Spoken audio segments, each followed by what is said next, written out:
bu periştan Meleklerin tezahürüntülü kırıntıyemedi.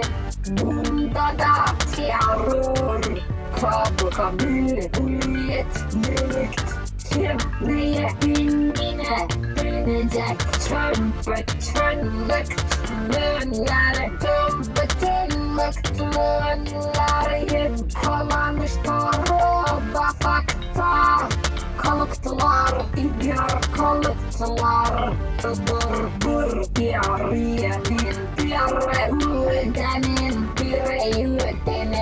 bireyüdenin rüyasından zorla kuşla tecavüzlenildi uğurla fakt tanıştan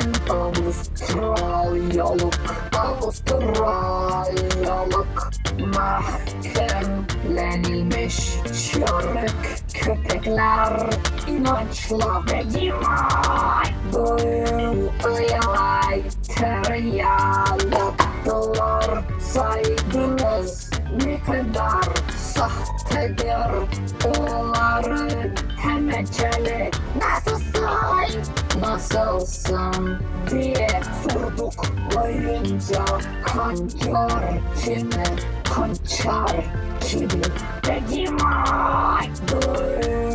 duyulay tereyağlıktılar nasılsın kancar kimi kançar kimi.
Yeah, so the idea should be helping you in terms of that. Did he not help you to get people involved to come and fix it? Yeah, so the idea should be helping you in terms of that. Did he not help you to get people involved to come and fix it? Yeah, was it inverter? Yeah, was it inverter? Yeah, was it inverter? Yeah, was it inverter? Yeah, was it inverter? Yeah, was it inverter? Yeah, was it inverter? Yeah, was it inverter? Yeah, so the idea should be helping you in terms of that. Did he not help you to get people involved to come and fix it?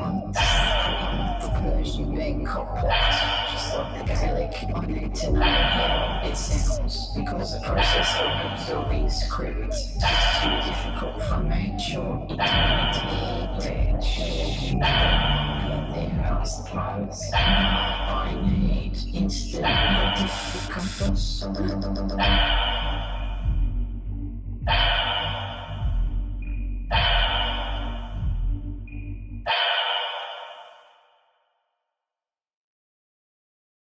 Adım Ayşe.